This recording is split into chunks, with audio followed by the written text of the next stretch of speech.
May lumabas na ng mga video si Zaldico at ang lupit ho. This time po ay hindi lang po siya nagsabing sinabihan siya na sabi daw ni Marcos, hindi. This time, mismong nakausap niya si Marcos. Ay, grabe. Yung sinasabi nung iba dyan na hearsay. Yung hearsay nila na sinasabi nila, hearsay lang yan, hindi totoo yan kasi hindi naman niya nakausap.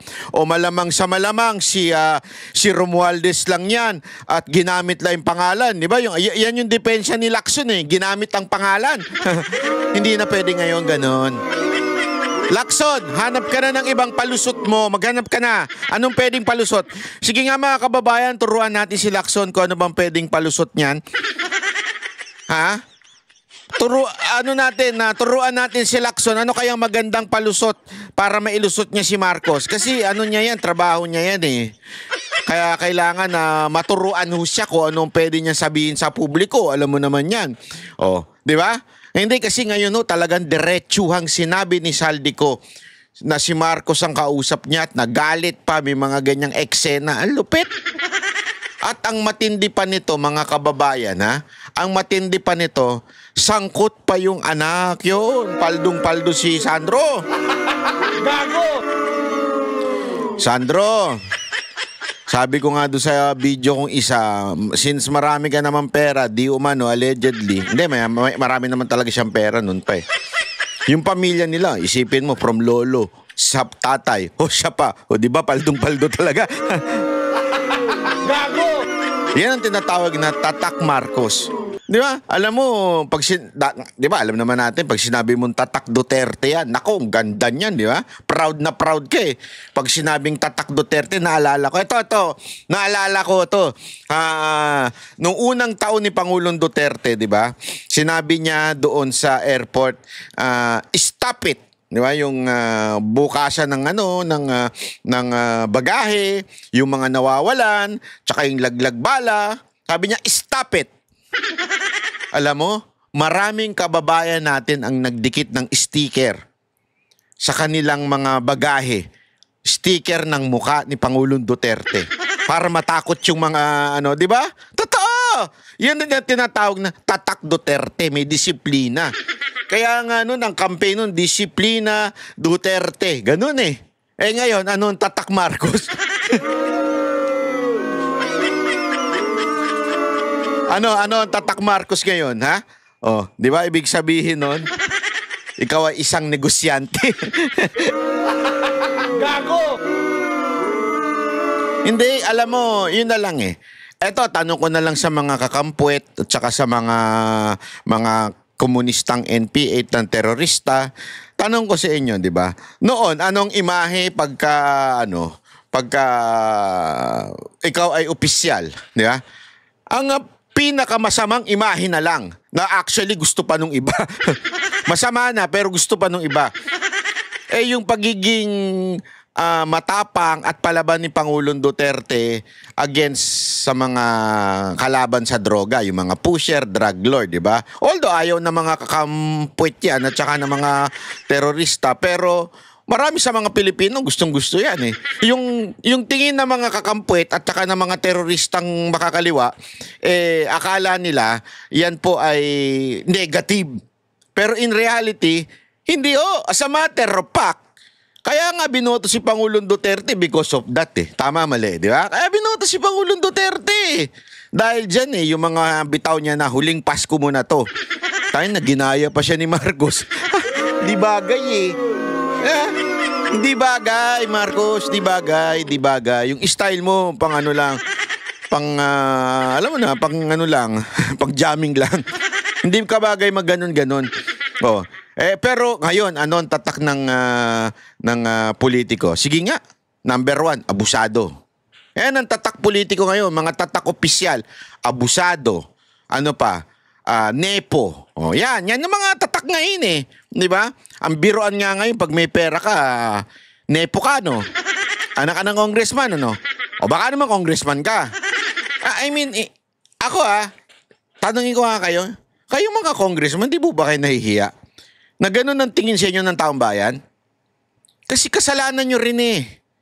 Kung maaalala ninyo, may mga congressman na noon pa na nagsasalita na pagdating sa pera, basta sumipsip ka lang kay Romualdez at kay Zaldico, may pera ka.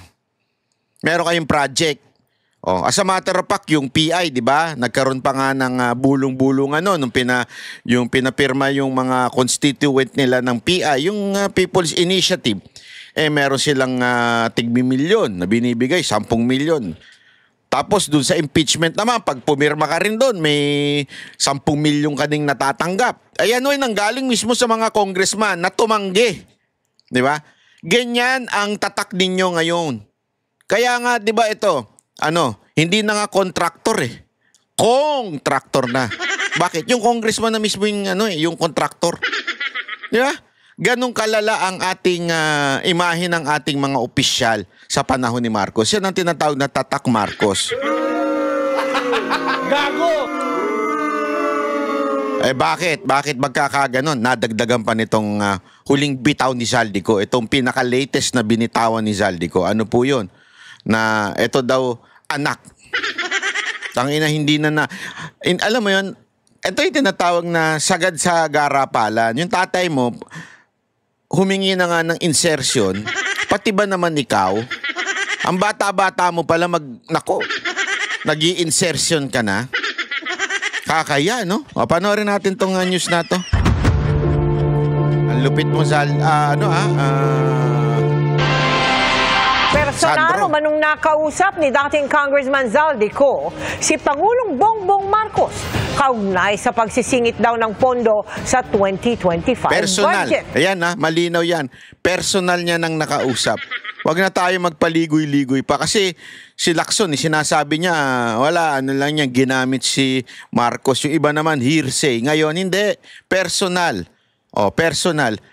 Alam mo, antay kayo. Marami pa daw pasabog yan.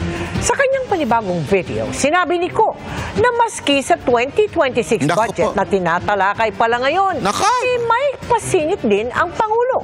Idinawit na rin ni Ko ang anak ng Pangulo na si House Majority Leader Sandro Marcos na may mahigit 50 bilyong piso budget insertions umano mula 2023 hanggang 2025. Naku po, patay ka. Nakatutok si Tina Panganiban Perez.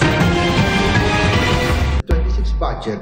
Sa panibagong video na inilabas ni dating House Appropriations Committee Chair Zaldico ngayong araw, sinasabi na niyang direkta niyang nakausap si Pangulong Bongbong Marcos tungkol sa umunay budget insertion sa 2025 budget. Nangyari raw yan nitong Marso.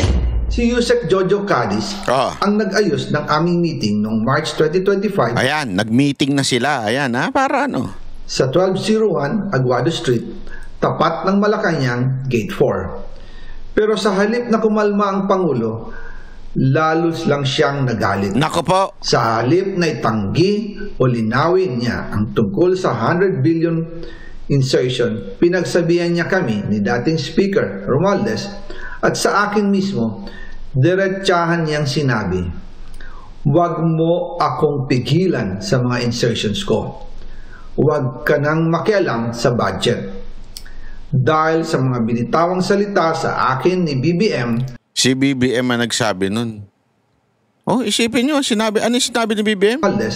At sa akin mismo, diretsahan niyang sinabi, "Huwag mo akong pigilan sa mga insertions ko. Huwag ka nang makialam sa budget." Dahil sa mga binitawang salita sa akin ni BBM, naging malinaw sa akin na siya mismo ang nag-utos kila Secretary Mina Pangandaman at Yusek Adrian Bersamin na ipasok ang 100 billion pesos worth of projects. Yun. Bago raw ang pulong na ito, sumulat na rin daw siya kay Pangulong Marcos noong February 2025. Doon ko ipinaliwanag na ginagawa ko lang ang mga utos niya tungkol sa mga insertions na sinasabi niyang hindi na raw niya makilala. Ilalabas ko po ang sulat ko sa Pangulo kasama ng bidyong ito. Maliban pa anya sa 100 billion pesos na mga proyektong pinasingit sa budget, may dagdag na hirit pa raw itong 50 billion pesos na halaga ng mga proyekto. Kinausap ako ni Yusek Jojo Cadiz at nagsabi na ipinapa-insert ng mga projects ang Pangulo na worth 50 billion pesos. Grabe, oh. And sinabi ko kay Yusek Jojo na meron ng instruction kay Secretary Mina Pangandaman at Yusek Adrian Bersamin about the 100 billion pesos insertion. And sabi niya, kakausapin niya ang Pangulo na kung pwede, doon na lang i-charge ang gusto niya ng 50 billion pesos na insertion.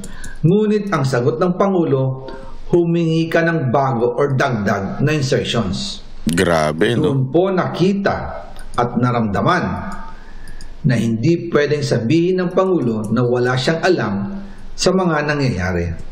Kasi mismo siya ang nagbibigay ng utos. Sabi ni Ko, kahit sa panukalang 2020, Ang lupit, ano? Siya mismo ang nagbibigay ng utos. O, wala na, finish na. Wala na, finish na. Siya mismo. O, di ba? Grabe, mga kababayan. Malupit. Iba ka talaga, Marcos. 6 budget na tinatalakay pa ngayon ng Kongreso, may mga pinasingit daw na mga proyekto ang Pangulo. Kung titingnan ninyo ang 2026 budget, may panibago siyang 97 billion insertions. Pero ngayon, ipinasok na mismo sa President's Budget or NEP 2026. Nako. Yan po ang kinumpirma ni Secretary Manny Bunoan na may instructions ang Pangulo na magpasok ng 100 billion ulit sa President's Budget. Kaya wala na siyang pwedeng ipamigay. Nako po. Ito ay nalaman ko noong May 2025 sa meeting namin kasama si dating Speaker Romualdez. Sinusubukan pa ng GMA Integrated News na makuha ang panig ng palasyo. O, kita nyo na. Takot na takot yung nagre-report. Nanginginig yung nagre-report. Ano kayang nangyayari? Siguro narinig niya si Marcos kaya takot na takot eh. Naku, batay ka ngayon, saldi ko. Sinumang mo si Marcos. Biro lang, biro lang. Sa mga sinabi ni Ko. Pero bukod sa Pangulo, idinawit na rin ni Ko si Presidential Yan. son at House Majority Leader Sandro Marcos sa budget insertions Nako. mula 2023 hanggang 2025. Nako po. Hindi lang po ang Pangulo ang may insertion sa budget. Pati po si Congressman Sandro Marcos, meron din pong pinapasok taon-taon. Magkano yung taon-taon natanggap ni Sandro? Sige nga, magkano? Yung insertion ni Sandro. Sige, ipaliwanag ni mo. Noong 2023, may 9.636 billion pesos. Noong 2024, 20.174 billion pesos. Grab. Ladies and gentlemen, billion to ha. 20 billion. Ay nako, grabe. O ito, magkano total? Yung total na magkaalaman kung paldong-paldo ba yan? At nitong 2025, 21.127 billion pesos. Lahat-lahat, ang kabuuan ay 50.938 billion pesos. Magkano? Naglabas pa siya ng umurilis. Magkano daw? 50 billion? 21.127 billion pesos. Lahat-lahat, ang kabuuan ay 50.938 billion Grabe, pesos. 50 billion. Naglabas